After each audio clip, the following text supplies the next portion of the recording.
Next பார்க்கக்கூடிய question temperature dependence of resistivity.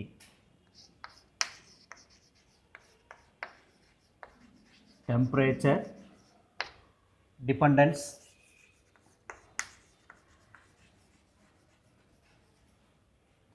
of resistivity.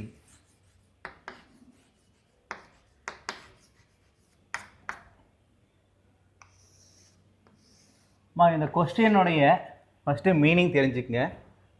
அதாவது ரெசிஸ்டிவிட்டினா என்ன? ஃபஸ்ட்டு ரெசிஸ்டன்ஸ், ரெசிஸ்டிவிட்டி, கண்டக்டிவிட்டிலாம் படிச்சிருக்கிறோம். அப்போ அந்த ரெசிஸ்டிவிட்டிங்கிறது வந்து நமக்கு ஒரு தடை தான், ரெசிஸ்டன்ஸ் மாதிரியே தான். அந்த தடை வந்து டெம்பரேச்சரை பொறுத்து என்ன ஆகுது? டிபெண்டன்ஸ். சரியா? டெம்பரேச்சர் டிபெண்டன்ஸ், டெம்பரேச்சரை பொறுத்து என்ன ஆகுதுன்னு பார்க்க போகிறோம். Conductor and semiconductor. இன்சுலேட்டரை பற்றி கண்டுக்க வேண்டியதில் விட்டுறலாம், இந்த ரெண்டே பார்த்துடலாம். இப்போ பாருங்கள், உங்களுக்கு ஏற்கனவே நம்ம ஒரு கொஸ்டின் பார்த்துருக்குறோம். இந்த மாதிரி ஒரு கண்டக்டரில் நம்பர் ஆஃப் ஃப்ரீ எலக்ட்ரான்ஸ் நம்மகிட்ட அதிகமாக இருக்குன்னு பார்த்துருக்கோம். கண்டக்டரில் நம்பர் ஆஃப் ஃப்ரீ எலக்ட்ரான்ஸ் அதிகமாக இருக்கும். இந்த ஃப்ரீ எலக்ட்ரான்ஸ் பார்த்தீங்கன்னா இது எந்த டைரெக்ஷனில் ஒரு எலக்ட்ரான் ட்ராவல் பண்ணுதோ அதுக்கு ஆப்போசிட் டைரெக்ஷனில் தான் அடுத்த எலக்ட்ரான் ட்ராவல் பண்ணும். ஸோ ஃப்ரீ எலக்ட்ரான்ஸ்க்கு என்ன தான் மொமெண்டம் இருந்தாலுமே அது ஒரு எண்ட்லேருந்து அடுத்த எண்டுக்கு போக முடியாது. என்ன காரணம்னா இது ரெண்டுமே ஆப்போசிட்டுங்கிறனால கேன்சல் ஆயிரும். ஸோ நெட் கரண்ட் மொமெண்ட் இருக்காதுன்னு பார்த்தோம். இப்போ இதுவே வந்து பார்த்தோம்னா ஒரு ஹை பொட்டன்ஷியல் ஒரு பேட்ரி வச்சு நம்ம இதை கனெக்ட் பண்ணோம்னா நமக்கு என்ன சார் ஆகுன்னு பார்த்தோம். கரண்ட்டு போகும்போது அது மேலே ஒரு ட்ரிஃப்ட் வெலாசிட்டி கிடச்சி ட்ரிஃப்ட் வெலாசிட்டி மூலிமா எலக்ட்ரான் ட்ராவல் பண்ணுது. அதுக்கு ஆப்போசிட்டில் நமக்கு கரண்ட்டு கிடைக்குன்னு பார்த்தோம் நம்ம. அப்போ எலக்ட்ரிக் ஃபீல்டு டைரெக்ஷனில் கிடைச்சிருக்குன்னு பார்த்தோம். அப்போ அது மாதிரி கிடைச்சிருக்கிறது வந்து பார்த்தீங்கன்னா ஒரு ட்ரிஃப்ட் வெலாசிட்டி. அந்த வெலாசிட்டிக்கு பேர் வந்து நான் விடின்னு எடுத்திருப்பேன் நான். ஓகேவா? சரி, இதில் இருக்கட்டும். இந்த டெஃபினிஷனில் நம்ம ஒரு ஃபார்முலா போட்டு வச்சுருந்தோம். R equal to rho into L by A. ஞாபகம் வந்துருச்சா? இது என்ன formula sir? R equal to rho into L by A. அதாவது ஆரோட வேல்யூ வந்து லென்த்துக்கு டைரக்ட்லி ப்ரப்போர்ஷனல் ஆகுமே. ஞாபகம் வந்துருக்கு மாதிரி இப்போ எனக்கு எல் லென்த்துக்கு டைரக்ட்லி ப்ரப்போர்ஷனல் ஆகுமே. இந்த கிராஸ் செக்ஷனல் ஏரியாவுக்கு இன்வெர்ஸ்லி ப்ரப்போர்ஷனலாக இருக்குன்னு பார்த்தோம். அது ஈக்குவல் போடும்போது நான் ரோ போட்டிருப்பேன். அந்த ரோ தான் ரெசிஸ்டிவிட்டி. இந்த ரோங்கிற வேல்யூ தான் ரெசிஸ்டிவிட்டி. இப்போ நான் இந்த கண்டக்டரில் டெம்பரேச்சரை அதிகப்படுத்துகிறேன். இந்த ஃபார்முலா அப்படியே இருக்கட்டுமா? இந்த ஃபார்முலாவில் நான் என்ன பண்ணுறலாமா சார்? இப்போது டெம்பரேச்சரை அதிகப்படுத்துகிறேன். எதோட டெம்பரேச்சரை அதிகப்படுத்துகிறேன்?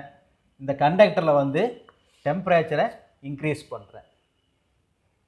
டெம்பரேச்சர் இன்க்ரீஸ் பண்ணாததுக்கு முன்னாலேயே இந்த ஃப்ரீ எலக்ட்ரான்ஸ் எல்லாம் கொலைட் ஆகி தான் ட்ராவல் பண்ணிகிட்ருக்கோம். இப்போ அப்போ அந்த கொலைட் ஆகி நகரும் போது கிடைக்கக்கூடிய ஆன்சரை தான் நம்ம டவுன்னு பார்த்தோம். அது ரெண்டு கொலைடால் கிடைக்கக்கூடிய அந்த டைம் டியூரேஷன் தான் மீன் ஃப்ரீ டைம் டவு அப்படின்னு பார்த்தோம். இப்போது அதெல்லாம் வச்சுக்கலாம், மைண்டில் வச்சுக்கலாம். இப்போது டெம்பரேச்சர் அதிகமாயிருச்சு. இப்போ டெம்பரேச்சர் அதிகமான உடனே கண்டிப்பாக இந்த ரெசிஸ்டிவிட்டி என்ன சார் ஆயிருக்குன்னு பார்க்கலாம். சரி, அப்போ ரெசிஸ்டன்ஸ் ஃபஸ்ட்டு பார்த்துடலாம். ஃபஸ்ட்டு பாருங்கள், இந்த ரெசிஸ்டன்ஸ் என்ன சார் ஆகிருக்கும்? இந்த எல்லா ஃப்ரீ எலக்ட்ரானுக்குமே ட்ராவல் பண்ணிகிட்டு இருக்குது. நான் ஹீட் பண்ணியாச்சு. இந்த கண்டக்டரை ஹீட் பண்ண உடனே ஆட்டம்ஸ் அண்ட் மாலிகுல்ஸ் வந்து ஒரு இடத்துல நிற்க முடியாமல் வைப்ரேட் ஆக ஆரம்பிக்கும். சில ஃப்ரீ எலக்ட்ரான்ஸ் எல்லாமே அதிகமாக உருவாகிருக்கும். ஏன்னா நியூக்ளியஸ் வந்து அது உடஞ்சி பிரிஞ்சிருந்துருக்கும். அது அதிகமான கொலாய்டு உண்டாக்கும், மோதல்கள் அதிகமாக உருவாக்கும். அப்போது தடை அதிகமாகும். அதனால் நமக்கு ரெசிஸ்டன்ஸ் அதிகமாகும். ரெசிஸ்டன்ஸ் அதிகமாயிருச்சு அப்படிங்கும்போது இந்த ரெசிஸ்டன்ஸுமே ரெசிஸ்டிவிட்டியும் பாருங்கள் டைரக்ட்லி ப்ரொபோஷனல். ஆறுங்கிறது ரெசிஸ்டன்ஸ், ரோங்கிறது ரெசிஸ்டிவிட்டி. ஸோ அந்த ரெசிஸ்டிவிட்டி டைரக்ட்லி ப்ரொபோஷனலுங்கிறனால ரெசிஸ்டிவிட்டி ஆல்சோ இன்க்ரீஸ். இந்த ஃபர்ஸ்ட் டயக்ராம் ஏதாவது புரிஞ்சது உங்களுக்கு? பாருங்கள், நான் ஹீட் அதிகப்படுத்தாங்காட்டி ரெசிஸ்டன்ஸும் இன்க்ரீஸ் ஆயிடுச்சு சார், ரெசிஸ்டிவிட்டியும் இன்க்ரீஸ் ஆயிடுச்சு. சரி ஓகே சார், இதெல்லாம் அப்படி ஓரமாக இருக்கட்டும். இப்போ பாருங்கள், இதையை பேஸ் பண்ணி ஒரு ஃபார்முலா அவங்க கொடுக்குறாங்க. Rho T is equal to rho naught into 1 plus alpha into T minus T naught. இந்த டி மைனஸ் டி நாட்னு சொல்லிட்டானுங்க. இதில் பார்த்தோம்னா ரோங்கிறது உனக்கு தெரியும் ரெசிஸ்டிவிட்டின்னு. இங்கே ரோ டீன்னு என்ன சார் அர்த்தம் அப்படின்னு பார்த்தோம்னா, ரோ டி அப்படிங்கிறது இஸ் ரெசிஸ்டிவிட்டி அட் டெம்பரேச்சர்லமா, ரெசிஸ்டிவிட்டி அட் சர்டன் டெம்பரேச்சர்மா. அந்த டெம்பரேச்சரோட வேல்யூ வந்து நம்ம எடுத்துக்கிறத பொறுத்து, நான் எவ்வளோ ஹீட் பண்ணியிருக்கிறேன் இந்த கண்டக்டரை, ஒரு 50 டிகிரியில் ஹீட் பண்ணியிருக்கிறேன் அப்படின்னா 50 போட்டிருப்போம் நம்ம. இல்லை ஒரு 100 டிகிரியில் ஹீட் பண்ணியிருக்கிறேன் அப்படின்னா 100, இல்லை 120 டிகிரி எவ்வளோ எடுத்துக்கிறோமோ அந்த டெம்பரேச்சர் தான் நான் இங்கே போட்டு காட்டியிருக்கிறேன். அதுதான் ரோ டீன்னு போட்டிருக்கிறேன். அடுத்து பாருங்கள் ரோ ஜீரோ. ரோ ஜீரோங்கிறது பார்த்தோம்னா அதே ரெசிஸ்டிவிட்டி தான், அட் எப்போவாமா சார் 0 டிகிரி டெம்பரேச்சர் எடுத்துக்காத, டி நாட்டில். இந்த டி நாட்டோட வேல்யூ வந்து பார்த்தீங்கன்னா மோஸ்ட்லி 20 டிகிரி செல்சியஸாக இருக்கும். இதுதான் மினிமம் வேல்யூ. ஏன்னா ஒரு கண்டக்டர் எப்பவுமே 0 டிகிரி இருக்கவே முடியாது. 0 டிகிரி இருந்துச்சுன்னா கண்டிப்பாக அது ஃப்ரீஸ் ஆகிருக்கும், பனி கட்டி சொல்லுவோம் நம்ம வாட்டரில். அப்போ 0 டிகிரி இருக்க முடியாது. மினிமம் வந்து பார்த்தீங்கன்னா ஒரு 20 டிகிரி, ஏன்னா ரூம் டெம்பரேச்சர் மாதிரி தான், ஒரு 20 டிகிரிலையாவது கண்டிப்பாக அது இருக்கும். அப்போ ரோ நாட் அப்படிங்கிறது ரெசிஸ்டிவிட்டி தான். எந்த டெம்பரேச்சர்லையாமா சார்? 20 டிகிரி செல்சியஸில். சார் அடுத்தது பாருங்கள், இங்கே ஆல்ஃபா அப்படிங்கிறது temperature coefficient of resistivity. Temperature coefficient of resistivity ரோன்னு போட்டுக்கிறது. ஓகேவா? அப்போ மைண்டில் வச்சுக்கோங்கம்மா, இங்கே ரோ டி அப்படிங்கிறது ரெசிஸ்டிவிட்டி அட் டெம்பரேச்சரில், அந்த டெம்பரேச்சர் கிவன் டெம்பரேச்சர் நம்ம கொடுக்குற டெம்பரேச்சர். ரோ நாட் அப்படிங்கிறது மினிமம் டெம்பரேச்சர்மா, அது 20 டிகிரி செல்சியஸ். அடுத்தது பாருங்கள் ஆல்ஃபா, இந்த ஃபார்முலா வருது பாரு, ஆல்ஃபா அப்படிங்கிறது டெம்பரேச்சர் கோஎஃபிஷியன்ட் ஆஃப் ரெசிஸ்டிவிட்டி. சரி, இது வரைக்கும் போட்டாச்சு. அடுத்தது பார்த்துடலாம். இது வந்து கிவன் டெம்பரேச்சர்னு போட்டுக்கலாம், கிவன் டீன்னு போட்டேன். இதில் பாருங்கள், எனக்கு இந்த ஃபார்முலாவில் இருந்து, சரியாம்மா, இங்கே ஒரு ஃபார்முலா இருக்குது பார்த்தீங்களா, இந்த ஃபார்முலாவில் இருந்து எனக்கு ஆல்ஃபாவோட வேல்யூ வேணும். என்ன வேல்யூ வேணும் சார்? எனக்கு ஆல்ஃபாவோட வேல்யூ வேணும். ஈஸியாக நீங்களே கொண்டு வந்துடலாம், ரொம்ப சிம்பிள் தான். பாருங்கள், இங்கே ரோ டி இருக்குது, ஈக்குவல் இருக்குது, இந்த ரோ நாட் அங்கே வந்துச்சுன்னா என்ன மாதிரி சார்? எனக்கு டிவைடில் வந்துடும். Rho T divide by rho naught is equal to 1 plus alpha into T minus T naught. அப்போ அடுத்த ஸ்டெப் என்ன சார் பண்ணலாம்? இந்த +1 இங்கே வந்தால் -1 மாறிடும். அப்போ rho T divide by rho naught is minus 1 equal to alpha into T minus T naught. அடுத்த ஸ்டெப் இங்கே எல்சிஎம் எடுத்துருவோமா?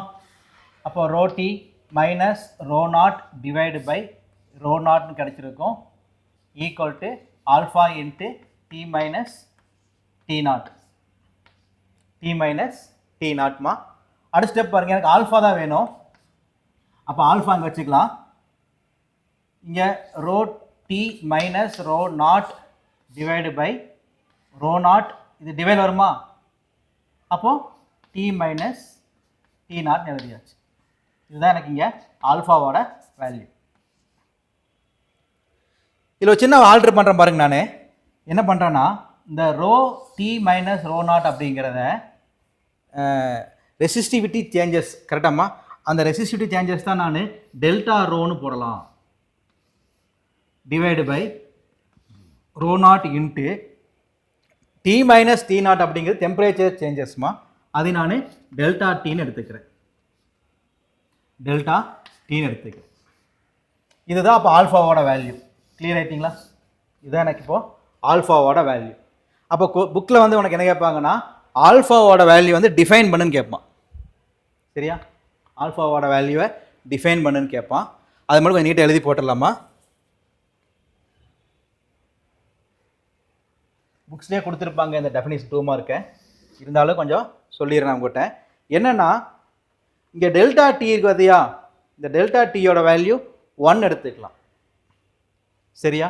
1 எடுத்து என்ன சார் ஆகும் உனக்கு? இங்கே ஆல்ஃபாவோட value rho delta rho divide by rho நாட்னு தான் கிடைக்கும். இது அப்படியே சும்மா சிம்பிளாக இருக்கட்டும். இதுலேருந்து தான் சொல்ல போகிறேன் நான்.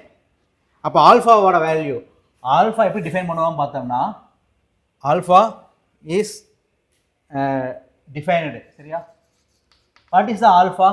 Temperature coefficient of resistivity.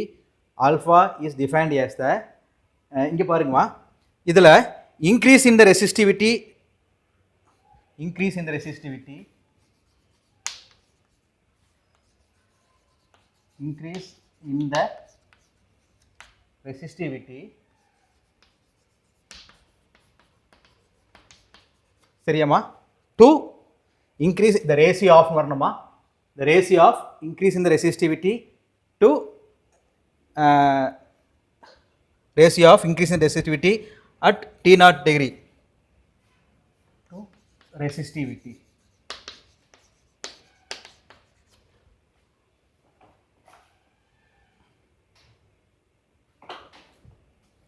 Okay அம்மா, இங்கே பாருங்கள், நான் இந்த இடத்து மட்டும் கொஞ்சம் டிஃபைனுக்கு போகிறதுக்கு பதிலாக இந்த ரேஷியோ போட்டுக்கிறேன். இந்த ரேஷியோ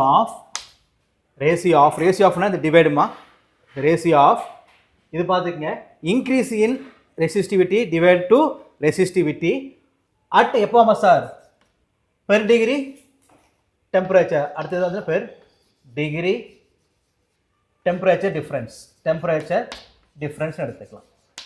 இதுதான் என்ன சொல்கிறாங்களாமா சார் அவங்க, ஆல்ஃபா, இது தான் ஆல்ஃபான்னு சொல்கிறாங்க. ஸோ இது மட்டும் நல்லா மைண்டில் வச்சுக்கோங்க. ரைஸ் இன் டெம்பரேச்சர் எடுத்தாலும் சரி, டெம்பரேச்சர் டிஃப்ரென்ஸ் எடுத்தாலும் சரிம்மா. ஓகே, இதனுடைய மீனிங் நான் அங்கே எழுதி போட்டிருக்கிறேன். டிஃபைன் ஒரு பாயிண்ட் கேட்டாங்கன்னா இந்த ரேஷியோங்கிறது இந்த டிவைடு தான். இல்லைன்னா இது இங்கே பார்த்துக்கலாட்னா ரேஷியோங்கிறது இந்த divide. Increase in resistivity, delta rho அப்படிங்கிறது change in resistivity or increase in resistivity to இந்த ரெசிஸ்டிவிட்டி, ரோ நாட்டுங்கிறது ரெசிஸ்டிவிட்டி.